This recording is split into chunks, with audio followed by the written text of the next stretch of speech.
안녕하세요. 말씀 묵상의 이광재 목사입니다. 하나님께서 예레미야에게 아나돗의 밭을 사라 라고 말씀하셨습니다.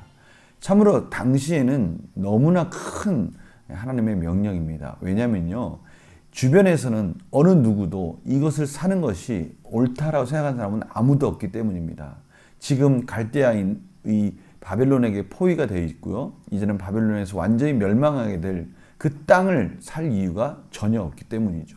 그러나 예레미야는 하나님 말씀에 순종하고 그 밭을 삽니다. 그리고 하나님께서는 그때 오늘 본문을 말씀하시는데요, 그 내용이 어떤 내용인지를 우리 구체적으로 같이 보도록 하겠습니다.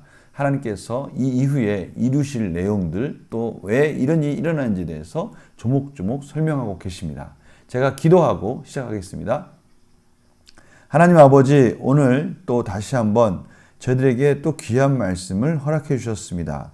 이 말씀을 통해서 저희들이 이 세상을 살아갈 수 있는 기준, 흔들리지 않고 하나님 안에서 저희들이 평안을 누리며 복된 삶을 살 수 있는 그 놀라운 은혜, 이 모든 부분들을 하나님께서 가르쳐 주시기를 원하십니다. 성령님 조명하여 주셔서 저희들이 이 복된 말씀에 아멘하고 순종하게 하여 주시옵소서. 감사드리며 예수님의 이름으로 기도드립니다. 아멘. 예레미야 32장 26절에서 35절 말씀을 봉독해 드리도록 하겠습니다. 그때 여호와의 말씀이 예레미야에게 임하여 이르시되, 나는 여호와여 모든 육체의 하나님이라. 내게 할 수 없는 일이 있겠느냐. 그러므로 여호와께서 이와 같이 말씀하시니라. 보라, 내가 이 성을 갈대아인의 손과 바벨론의 느부갓네살 왕의 손에 넘길 것인즉 그가 차지할 것이라. 이 성을 치는 갈대아인이 와서 이 성읍에 불을 놓아 성과 집 곧 지붕에서 바알에게 분향하며 다른 신들에게 전제를 드려 나를 경노하게 한 집들을 사르리니, 이는 이스라엘 자손과 유다 자손이 예로부터 내 눈앞에 악을 행하였을 뿐이라. 이스라엘 자손은 그의 손으로 만든 것을 가지고 나를 경노하게 한 것뿐이니라. 여호와의 말씀이니라.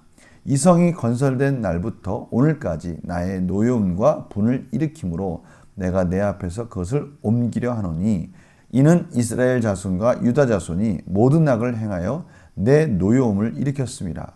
그들과 그들의 왕들과 그의 고관들과 그의 제사장들과 그의 선지자들과 유다 사람들과 예루살렘 주민들이 다 그러하였느니라. 그들이 등을 내게로 돌리고 얼굴을 내게로 향하지 아니하며 내가 그들을 가르치되 끊임없이 가르쳤는데도 그들이 교훈을 듣지 아니하며 받지 아니하고 내 이름으로 일컫는 집에 자기들의 가증한 물건들을 세워서 그 집을 더럽게 하며 흰놈의 아들의 골짜기에 바알의 산당을 건축하였으며 자기들의 아들들과 딸들을 몰렉 앞으로 지나가게 하였느니라. 그들이 이러한 가증한 일을 행하여 유다로 범죄하게 한 것은 내가 명령한 것도 아니요 내 마음에 둔 것도 아니니라. 아멘. 오늘 말씀 가운데 이러한 일들을 행한 것은 하나님께서 전혀 허락하지도 생각지도 아니했던 일들이다. 어떻게 자기 자식을 그 우상 앞에 불로 태우며 이렇게 제사를 드리는, 이러한 우상을 섬기는 모습들이 하나님의 백성 가운데 있을 수 있느냐라고 말씀하시는 것이죠. 특별히 하나님께서는 이들이 얼마나 타락했는지를 구체적으로 설명합니다. 앞에서부터 쭉 보면요, 하나님께서 얼마나 이스라엘 백성들 가운데 진노하고 계시는지를 볼 수가 있습니다. 그러나 오늘 제가 보는 말씀 속에 정말 마음에 와닿는 부분은 32절입니다. 하나님께서 그냥 이스라엘 백성들이 다 우상을 섬김으로 인해 그들이 타락했다라고 말씀하시면 되는데, 조목조목 한 사람 한 사람들을 다 거론하고 계십니다. 내 노염을 일으켰습니다. 그들과 그들의 왕, 그의 고관, 그의 제사장, 그의 선지자, 유다 사람들, 예루살렘 주민들 하나하나, 다시 말하면 어느 한 부분도 온전한 부분이 없었다는 것이죠. 모든 부분이 다 썩었다는 겁니다. 하나님 보시기에 예레미야에게 교훈으로 가르쳐줬던 그 썩은 띠와 같이 모든 이스라엘이 다 썩었다는 것을 하나님께서 말씀하고 계십니다. 그러면서 그들의 모습을 희화적으로 형상화시켜서 33절에 그들이 등을 내게로 돌리고, 하나님께 등을 돌렸다는 거예요. 얼굴을 내게로 향하지 아니하고, 참으로 등도 돌리고 얼굴도 하나님께로 향하지 아니하는 완전히 하나님께서 떠난 이스라엘 백성들의 모습을 강조하고 계십니다. 그러면서 이렇게 말씀하세요. 하나님께서는 그러한 이스라엘 백성들의 가만 보고만 계시지 않았다는 거예요. 내가 그들을 가르치되 끊임없이 가르쳤다는 거예요. 끊임없이 가르쳤다는 거예요. 선지자들을 통해서 끊임없이 말씀하시고 율법을 통해서 끊임없이 가르쳐 주셨는데 그들이 그 교훈을 듣지 아니하며 받지 아니했다. 순종하지 아니했다라고 말씀하시면서 오히려 그들이 하나님의 그 성전에 가증한 것들을 가지고 오고 자신들의 집에 가증한 물건들을 드리고 또 정말 상상도 할 수 없는 일들을 통해서 하나님께서는 징계하지 않을 수 없다는 것입니다. 다시 말하면 완전히 리셋시키는 것이죠. 완전 이스라엘 백성들을 다시 하나님의 새로운 백성으로 재창조하시기 위해서 이들을 아예 약속의 땅에서 뽑아버리는 그러한 작업을 하나님께서 할 수밖에 없다는 것을 설명하고 계십니다. 하나님은요, 불가능한 일이 없습니다. 오늘 앞에서 이런 말씀하시죠. 나는 여호와여 모든 육체의 하나님이라. 내가 할 수 없는 일이 있겠느냐. 하나님은 모든 일을 다 하실 수 있는 분이세요. 가나안 땅에 이스라엘 백성들을 들어오도록 하셔서 그곳에 있는 원주민들을 다 쳐부수고 이스라엘 백성들을 그곳에 정착하게 하셨습니다. 그러나 이스라엘 백성들이 하나님의 말씀에서 떠날 때 그들이 하나님에게 등을 돌리고 우상을 섬길 때 하나님은 이 바벨론을 통해서 완전히 이스라엘 백성들을 그 땅에서 뽑아버려서 바벨론으로 옮기는 일도 가능하게 하신다는 것이죠. 또한 그럼에도 불구하고 그들이 때가 됐을 때 아나돗의 밭을 사라고 말씀하신 하나님의 말씀 가운데 다시 이스라엘 백성들을 또 기적과 같이 제2의 출애굽으로 회복하실 수도 있는 분이라는 것을 말씀하고 계시는 것입니다. 하나님의 이 주권적 역사 가운데 이스라엘 백성들이 반응하기를 원하시고 순종하고 다시 하나님의 백성다운 모습으로 회복하기를 원하고 계십니다. 문제를 한번 풀어볼까요? 하나님께서는 예루살렘에 어떤 일을 하겠다고 말씀하십니까? 28절 29절에요. 갈대아인과 느부갓네살 왕에게 이스라엘 백성들을 넘기시겠다라고 말씀하십니다. 다른 방법이 없는 거예요. 끊임없이 돌아오도록 이 선지자들을 보내고 가르쳤지만 거기에 대해서 등도 돌리고요. 얼굴도 하나님께로 향하지 않는 모습. 하나님께서 이제는 어쩔 수 없이 징계의 막대기를 들 수밖에 없다라고 말씀하십니다. 예루살렘이 갈대아인을 통해 불심판을 받게 된 이유는 무엇입니까? 이들은 흰놈의 골짜기에 바알 우상을 세우고요. 또 몰렉, 밀곰 우상 앞에 자신의 자식들을 그 불의 제단에 지나가도록 불태워서 드리는 정말 가증한 일들을 했습니다. 따라서 이들이 행한 이런 일들을 하나님은 그대로 갚아주시겠다고 말씀하신 것이죠. 불의 제사를 드리고 자신의 모든 유익을 위해서 자신들의 안위를 위해서 자기 자식까지도 불의 제사를 드리는 이들에게 하나님은 그대로 보응해 주시겠다고 말씀하시는 것입니다. 이것이 하나님의 공의로운 심판이신 것이죠.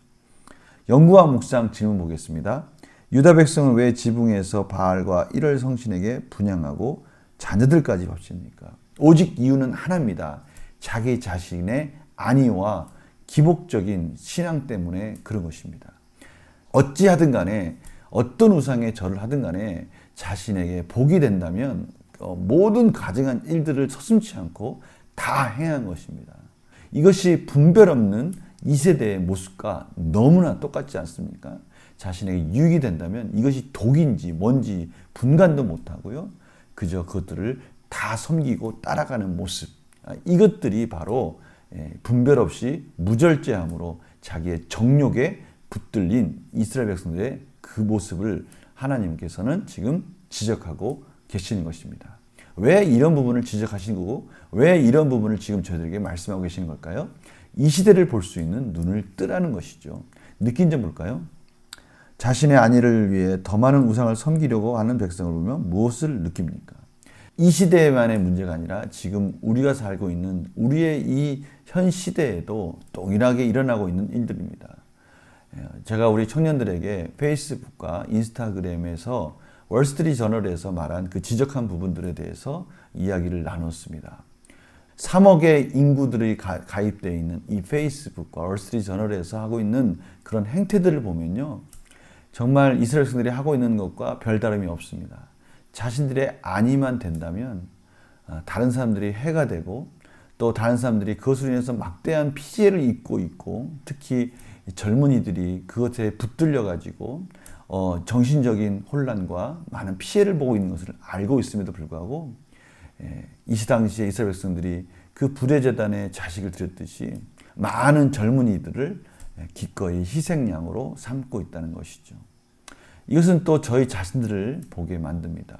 우리 자신의 유익을 위해서 우리 자신이 뭔가 얻을 수 있는 것만 있다면 무분별하게 어떠한 수단과 방법을 가리지도 않고 악한 일을 행하는 그러한 가증한 일을 하나님 앞에 서슴지 않고 행했던 적은 없는지, 다양한 방법이 있습니다. 이 시대에 정말 저희들 유혹하는 이 다양한 방법 속에 깨어 있어서 이 화살이 하나님 사랑과 이웃 사랑이 아닌 내 정욕으로 향해졌을 때 이루어지는 이 무절제에 대해서 저희들이 자각하라고 하나님 오늘 말씀하시는 것이죠.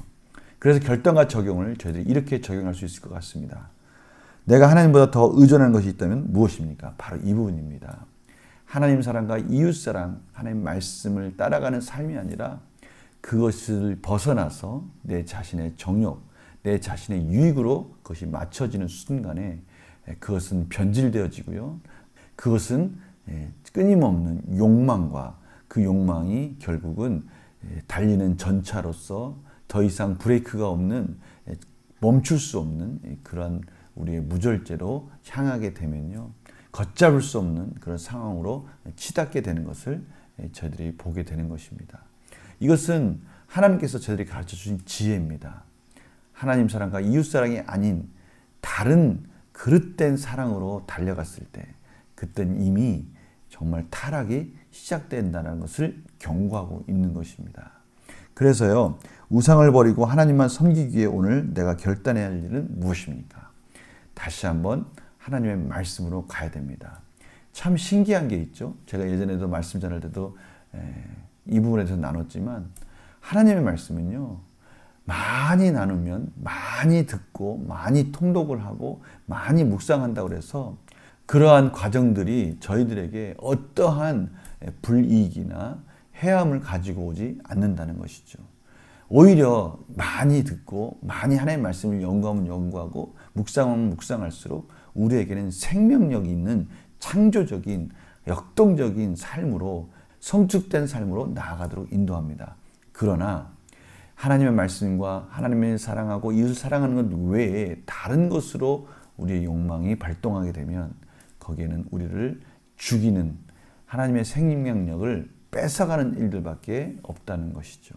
이 부분을 우리가 오늘 말씀을 통해서 다시 한번 분별했으면 좋겠어요.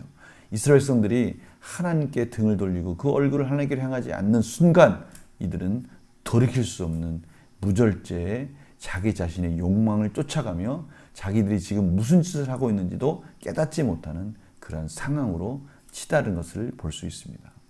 우리가 이러한 상황 속에서 오늘 우리의 삶 속에서 이제는 무엇을 향해서 달려가야 될지, 어떻게 하면 우리가 생명 있는 삶을 살 수 있을지 말씀을 붙들고 그 말씀 안에서 하나님의 지혜를 구하면서 더욱더 기도로서 은혜를 구하면서 말씀 안에서 승리한 삶으로 나아가는 우리 성도들의 삶이 되기를 간절히 축원합니다. 제가 기도하고 마치겠습니다.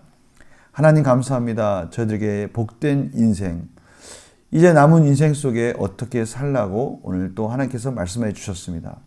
무엇을 향해 달려가야 할지, 우리의 삶 속에서 어디에 집중해야 할지 다시 한번 가르쳐 주셨습니다. 하나님 사랑과 이웃 사랑이 아닌 말씀에 대한 열정이 아니면 그 모든 것들은 우리를 해하고 결국 무절제 가운데 악한 열매들로 저희들을 결국 낭망하고 좌절로 이끈다는 것을 저희들이 오늘 깨닫습니다. 하나님, 저희들에게 풍성한 말씀으로 가르쳐 주시고 기도로서 또 하나님의 놀라우신 성령님의 음성으로서 저희들을 이끌어 주시옵소서. 감사드리며 예수님의 이름으로 기도드립니다. 아멘. 오늘도 하나님께서 풍성한 말씀으로 말씀하여 주셨습니다. 이 말씀 속에 아멘하고요, 온전한 하나님께서 저희를 살리는 길을 가르쳐 주신 그 방향으로 오늘 하루 승리하시는 복된 삶이 되기를 간절히 축원합니다. 내일 또 뵙겠습니다. 안녕히 계세요.